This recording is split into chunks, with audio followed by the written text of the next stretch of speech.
भगवान राम की नगरी अयोध्या में इन दिनों जहां भव्य राम मंदिर का निर्माण कार्य जोर शोर से चल रहा है, तो वहीं दूसरी तरफ मंदिर के आसपास के इलाकों में भी विकास से जुड़े काम तेजी से हो रहे हैं, जिससे आने वाले दिनों में भगवान राम की अयोध्या एक दिव्य, भव्य और नव्य अयोध्या के रूप में नजर आए।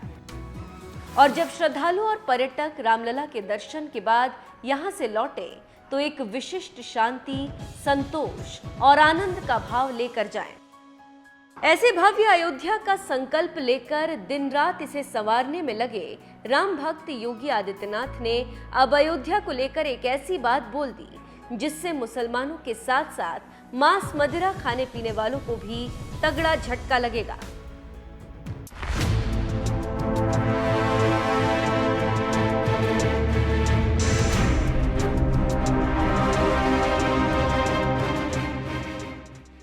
भगवान राम की जन्मभूमि अयोध्या यूपी के सीएम योगी आदित्यनाथ के कितने करीब है, ये बात तो आप जानते ही हैं। इसी अयोध्या में सीएम योगी ने जहां भव्य दीपोत्सव का आयोजन करवाया, तो वहीं सीएम योगी की देखरेख में ही रामलला के भव्य मंदिर का निर्माण भी हो रहा है, जिसके निरीक्षण के लिए सीएम योगी समय समय पर अयोध्या आते रहे हैं। गुरुवार को भी सीएम योगी अयोध्या दौरे पर गए थे, जहां उन्होंने एक बयान में कहा कि अयोध्या एक धार्मिक नगरी है, इसीलिए यहाँ मांस और मदिरा का सेवन प्रतिबंधित होना चाहिए। सीएम योगी के इसी बयान के बाद अब चर्चाएं तेज हो गई हैं कि सरकार जल्द ही अयोध्या में भी मांस मदिरा पर बैन लगाएगी। हालांकि ऐसा कोई आदेश तो नहीं आया, लेकिन जनवरी में राम मंदिर के उद्घाटन से पहले माना जा रहा है कि अयोध्या में भी मांस और मदिरा पर पूरी तरह से बैन लग जाएगा। वैसे आपको बता दें कि इससे पहले योगी सरकार भगवान कृष्ण की जन्मभूमि मथुरा में भी शराब और मांस पर बैन लगा चुकी है। साल 2021 में योगी सरकार ने एक आदेश जारी करते हुए कहा था कि मथुरा वृंदावन के आसपास के 10 वर्ग किलोमीटर के दायरे को तीर्थ क्षेत्र घोषित कर दिया गया है और अब इस इलाके में शराब और मांस की बिक्री नहीं होगी। सीएम योगी के इस फैसले के खिलाफ उस वक्त एक मुस्लिम महिला ने इलाहाबाद हाईकोर्ट में याचिका भी दाखिल की थी, जिसमें शराब और मांस पर लगी रोक को हटाने की मांग की गई थी। लेकिन हाईकोर्ट ने भी ये कहते हुए याचिका खारिज कर दी थी कि भारत विविधताओं का देश है। अगर देश में एकता बनाए रखना है तो सभी समुदायों और धर्मों का एक बराबर आदर बहुत जरूरी है। हमारे देश में विविधताओं के बावजूद एकता यहाँ की खूबसूरती है।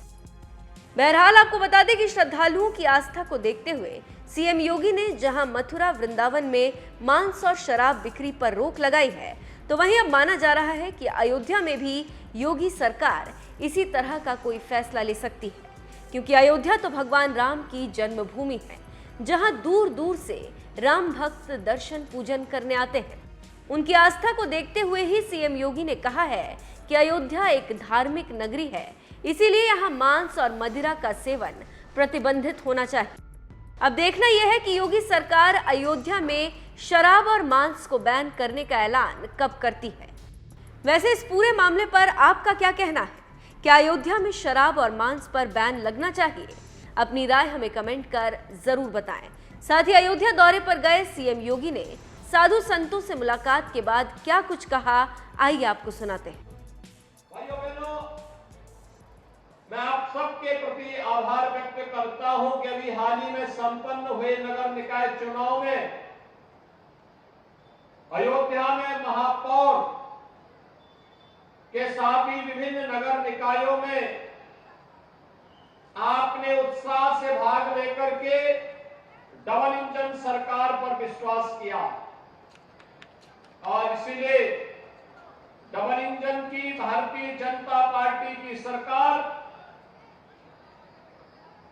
आपके सहयोग से गांव हो या शहर, हर एक स्तर पर जन सुविधाओं और बुनियादी विकास की योजनाओं को लेकर के बिना भेदभाव के गरीब कल्याणकारी योजनाओं को समाज के प्रत्येक तबके तक पहुंचाने के लिए पूरी प्रतिबद्धता के साथ कार्य कर रही है।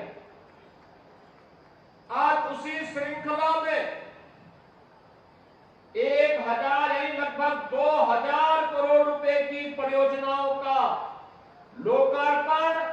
शिलान्यास अकेले अयोध्या लोकसभा सीट के अंदर हो रहा है। इसके लिए मैं आप सबका हृदय से बधाई देता हूं, आपका अभिनंदन करता हूं। भाइयों बहनों, आज हमारी अयोध्या दुनिया की सबसे वैभवशाली नगरी बन रही है और ये जनपद सबसे वैभवशाली जनपद बन रहा है। एक बार फिर से अयोध्या त्रेता युग की याद दिला रहा है, जब राम राज्य की परिकल्पना को जब साकार किया गया था प्रभु श्री राम के द्वारा। आज उस ओर न केवल अयोध्या जा रही है बल्कि पूरे देश को प्रधानमंत्री मोदी जी के नेतृत्व में एक नई प्रेरणा भी दे रही है। ये वही अयोध्या है 6 वर्ष पहले जिसका नाम लेने पे लोग संकोच करते थे। और आपने देखा होगा, मुझे लगता है हर महीना 1.5 महीने में तो मैं स्वयं ही यहां आ जाता हूं। मैं कल दोपहर के बाद यहां आ गया था, देर रात्रि 12 बजे तक यहां की विकास की परियोजनाओं को देखता रहा। आज सुबह पूज्य संतों के साथ बैठक करके और अभी आपके साथ संवाद बनाने के लिए महात्मा भरत की इस पावन साधना स्थली का दर्शन करने के लिए मैं आया हूं। भाइयों बहनों, महात्मा भरत का चरित्र हर भारतवासी को एक नई प्रेरणा प्रदान करता है। भाई का भाई के प्रति किस प्रकार का संबंध होना चाहिए,